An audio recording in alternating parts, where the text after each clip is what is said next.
Welcome to For the Health of It. I'm your host, Corian K. Paget, and this is your number one source for all things sports, health, and fitness related. Oh, hold on, Coach. What does For the Health of It stand for? Good question, Austin.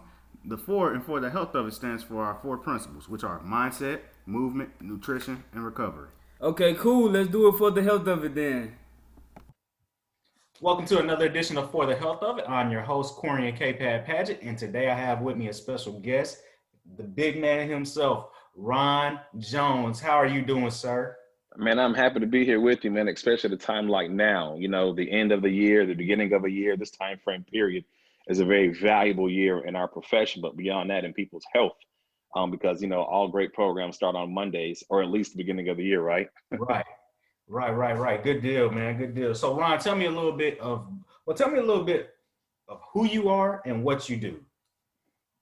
Okay, cool. So why the heck anyone should care about what I have to say about health and fitness? I would say it's because, first off, I have an absolute passion for it. My career started initially here as just an amateur bodybuilder, loving the sport of bodybuilding, which is all about physique enhancement, correct? Mhm. But to do so, you have to use science. So to be better at what I did, I decided to delve further into the sciences of so. At this point in time, I'm in my college career, too late to change majors. So as a side deal, I pursue my qualifications or certifications as an actual personal trainer.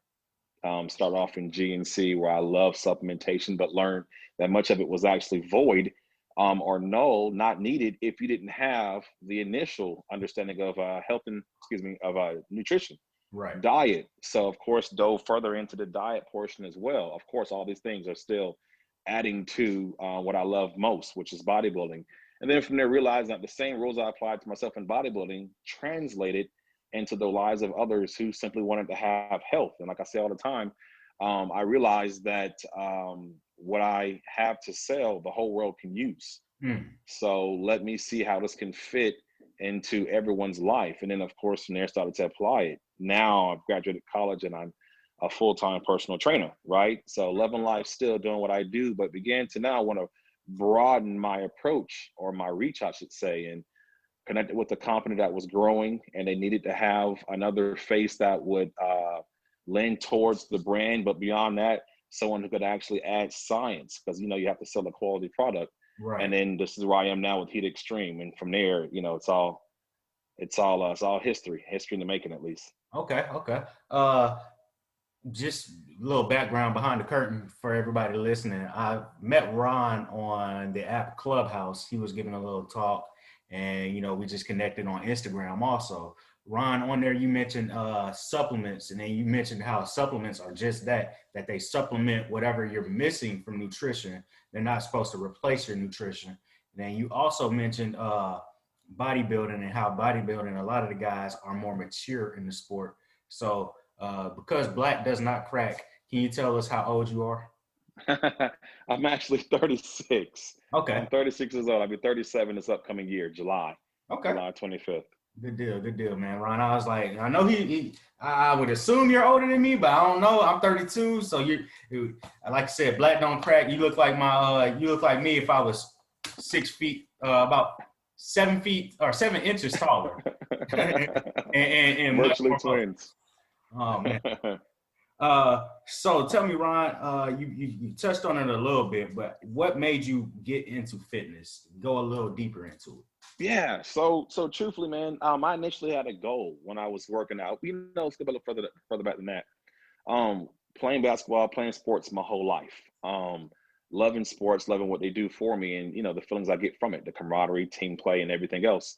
But when I got to college, my freshman year, I broke my ankle, and I was like, I need something to do still. This canvas is far too big to be walking around on crutches. But I was like, I need something to do. So I decided to still go to the gym. But a friend of mine named Matt Nelson is who escorted me to the weight room section of it. I couldn't play basketball downstairs, but upstairs I could still be active using weights. And he showed me what to do for the first day and then said, hey, we'll be here 3 more days. I'm just like, 4 days? He's like, yeah, 4 days, man, is what it will take to cover all of the body parts. So I began training along with him, and I realized, you know what? I think chicks dig muscles. So, in my young man mind, I figure, hey, What else can I do besides enhance my physique? Let me focus on just enhancing my physique. So I said, I'll lift weights because chicks dig muscles. Next thing you know, months go by, and in my head, I'm the man now. Months have gone by, and my first spring break comes, and in my head, everyone can see what I've just developed, all these muscles, right? So I'm like, yo, this is a great thing, man. What I'm doing is enhancing my physique. But over time, it began to make more and more sense to me. The idea of kinesiology, body mechanics, the way the body actually moves. It began to read to me much like a reading book reads to many people who speak English. They just look at it and it makes sense to them. The same translatory process happened when it came to fitness, whereby I would look at the body in motion and it just made sense. It just made sense to me. So I delved deeper, and of course, me understanding things more actually helped me out more. So I kept delving into the sciences of it. And like I said earlier, I realized that I was receiving something from this. I wasn't never someone who felt bad, because I tell you the honest truth, was never someone who did not have his help. But I did find out that I was just high on life, the same way I was when I was playing sports. But you know, when you get to college, team sports really don't happen as much. You have intramurals and whatnot, but it's not the same satisfaction of daily pushing yourself as you once did in practice. You know what I mean? Which is a daily grind with your teammates. And then, of course, you had Saturday games, Friday night games. And then, you know, it's a constant process. Well, in college, you don't get the same thing. But I did find, though, that exerting myself on Monday and Tuesday and Wednesday, it felt the same. And it was giving me that old thing back, the thing that I felt earlier that year when I was a senior in high school. I was getting that same feeling back. So I'm pushing myself. And now I'm professing to the whole world about how great this is and how good you feel. And then beyond that, there's a return. There's a physical return. You can see those who are doing this the most and the most consistent, because it reflects in their physique, right? So I'm loving this. But now I'm realizing that, you know what, this is actually the same thing that can help others. So of course, time goes by, but I'm realizing that all the more, beyond, you know, rectifying people who have health issues, just for everyday people, it gives you a return. You feel good. And of course, there's a longer science we can actually explore as to what's happening with those feel-good hormones. But it was something that was helping me feel even better and making others, well, who could perhaps benefit from it, feel better as well. So now I'm sharing this with the world. I'm realizing now that there's a full profession for this. A full profession. It's called a personal trainer. So let me see if I can make this thing work for me. And then that's why I began to push with it. And then I also found myself feeling like special populations was my forte. Special populations being, in this instance here, pediatric, those under the age of 18, as well as those who are over the age of 50, because those are the ones who most need that feeling, you know? So that's why I find myself really hubbing towards those guys with helping them out, you know? Cool. Where did you go to school at? Valdosta State University in South Georgia. Yeah, I know where that is. That is. So, when's the last time you competed in a bodybuilding competition? Year before last. So about three COVID year, 3 years. 3 years. And what happens with that is, in bodybuilding, is of an old school mindset where I am, you don't want to just simply keep presenting the same thing. This is artistry. You want to enhance your size, symmetry, and proportion. You don't want to just keep presenting the same thing to the judges. And it's going to take time to actually enhance that. People believe that you're just going to keep getting off stage and seeing where you land. No, you've got to really be able to present something new. And where I am now at the national level of competition, it's a lot more competition that's out there, a lot more stringent. It's not just some feel-good, you know, some feel-good show that you're doing. So the competition is elevated. So as a specific open bodybuilder, you know, the ones who wear just the bodybuilding trunks, looks like a bikini, we're all the way out there, you know what I mean? And as a super heavyweight, which is someone over 220, we have a lot of mass to present. And it takes time to add mass. This is why, you know, every year I'm instead of trying to add more and more mass to my frame. My last competition, I was at 265. If I stage again in the next year, ideally, I would be around 270, 275. That's about 3 years of work for 7 pounds of muscle, but that's just how it goes. And how tall are you? 6'3". Sheesh. Yeah, some off-season weights around. How tall was Ronnie Coleman? Was not super tall at all. He was one of the taller bodybuilders, but he was about 5'10". 5'10", off-season about 330, but I think he's finished his career staging at around 295. Yeah, so at 6'3", of course, it's going to require a lot more mass to present the larger appearance. So Off season 6'3" for me, about 290 this year. So ideally in season, of course, the height would be the same, 6'3", but the weight would hopefully be around that 270 mark. Okay. And you're competing in the open, right? Yeah, men's open. Okay. So quick question. Have you ever seen anybody that is, I don't want to say vertically challenged, but anybody that is not vertically challenged, but have you ever seen anybody your height or close to your height, basically anybody over 6 feet competing in the, is it the physique? Which one wears the board trunks? Board shorts, yeah, those guys actually are typically longer, taller, because it presents more. It's more of an actual, it's more of a purely aesthetic, attainable appearance that they're shooting for. Mm-hmm. So they want that long model statuesque appearance out of those guys. So they want the ones who are much longer or lengthier. And of course, on my side of things, they want a little more size to you. Right. And it's oftentimes really hard to add thickness and size to such a long frame. The most notable one was probably Arnold Schwarzenegger, right, who was around 6'2". Right. But that was, we're talking 3-4 decades ago. Exactly. So why did you choose the field you're in instead of board shorts? Because they didn't exist. Oh, okay. Those board short guys, and then to be truthful, those board short guys, and this isn't known to the world, but board short guys know, and they'll probably get mad at me for even saying board shorts, but those physique guys, they know there is an actual difference there, in that we oftentimes refer to it as a varsity and junior varsity squad, not as a pejorative, but only because early in your career, we all had that same appearance. Right. But with time served and due diligence, we did reach those ranks. Many would tell you that they don't want to reach those ranks. But if you're doing the same exact thing that we're doing, mm-hmm, you're going to, at some point in time, perhaps end up at those ranks. But no, the physique did not actually exist earlier on when bodybuilding was first incepted. And then when I first came into the sport, it wasn't there as well. It came along a few years later, but even so then it was more so, you let the dog outside for me, Lydia?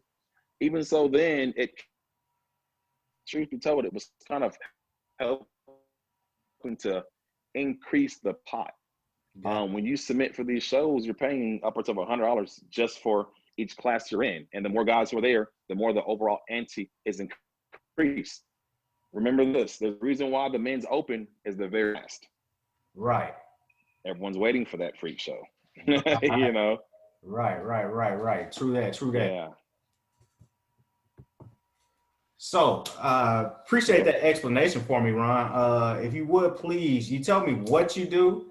You delved into it a little bit. I want to know, what is your why? And if you need me to explain that to you, I can. My why was always changing. As I said, when I first started, my why was simply trying to peacock for the opposite sex. Excuse the interruption. It's me, K-Pad, and I just want to say thank you for tuning in and listening to For the Health of It on whatever streaming service you choose. Be sure to subscribe and give us a good rating. Now back to the show. Right. But then over time, of course, that reasoning changed, right? Right. And then now at 36, married 11 years with 2 kids, 7 and 9 years old, I think my why at this point is truthfully because they like the idea of daddy. I'm sorry, I had a call go through. I probably should put it on block. It's all good. We're good to go still? Yeah, still good. Okay, cool. So now I believe my why at this point in my career, my point in my life, is more because I like the idea of being their superhero. You know what I mean?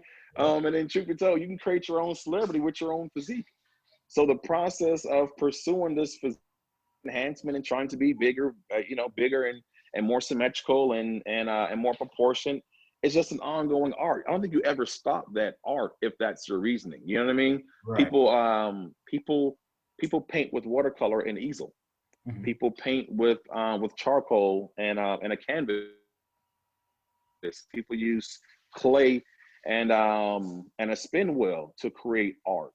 Bodybuilding is the same concept. You never get tired of trying to magnify or create the art piece that is your physique. So I don't think you ever discontinue that, I just love the idea of using my body as art, Cool. Great explanation. Great explanation of that. So, Thanks. going into 2021, what are some goals you have for yourself personally and business side, and then also for your career? Yeah, well, professionally here, we are Heat Extreme, and I am, of course, a large part of that. So we're always expanding. We're always trying to scale upward, as well as encompass more things. So we will have additional products added to our supplement product line. Of course, our YouTube and podcast channels, all social media channels. We're going to always keep going in depth with those, trying to expand our reach, because, of course, the further we reach, the more the actual business itself will do, or the better it will do, I should say.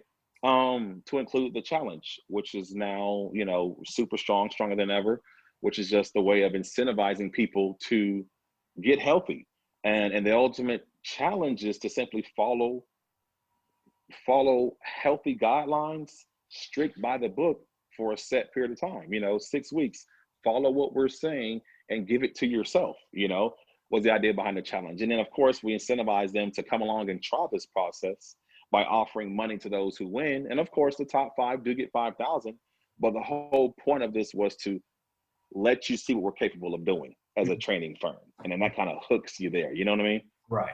So yeah, from a professional standpoint, that's of course what we want to do. Always keep taking Extreme to the next level.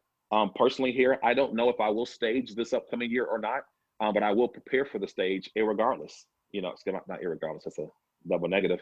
Regardless, I will still prepare for the stage as my own personal goals. That's never going to change. My whole purpose is to always be better each year than I was the previous year. And to date, that has held true. So we'll see if we can keep this ball rolling with that, All right. Sounds good, man. Now this is a side question that just popped up in my head. I didn't preview it to you. Yeah, absolutely. Man, you already mentioned being something like a superhero to your kids. You ever thought about professional wrestling? Not quite, man. I'm not really a tough guy like that. We look tough, but we're not really that tough. Shh, don't tell anybody. Don't tell anybody that secret. We just like the presentation of so.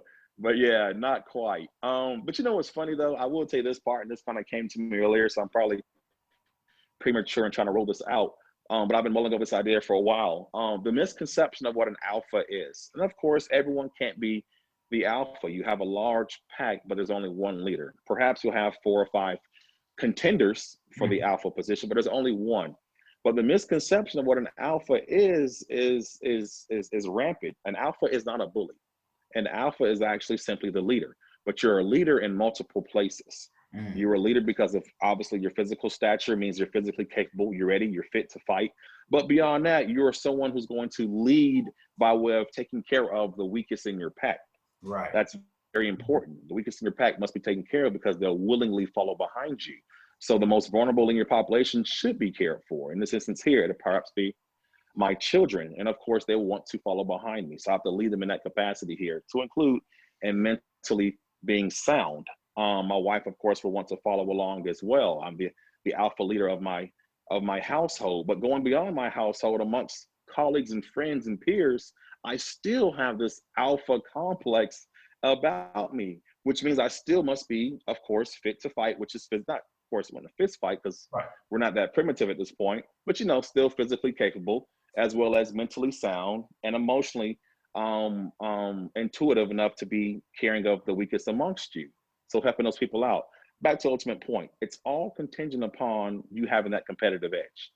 And when you master your health, you're always giving yourself just that, the competitive edge. You're mentally more acute because in the morning time, you got that good endorphin release, that good dopamine release to your brain. So you're sharper, acute wise. You're physically, of course, improving upon yourself because you are physically exerting yourself with cardio, as well as giving yourself premium fuel to make sure you can still be sustainable throughout the actual day. It's all lending towards what I feel like I would love to always be, which is the alpha.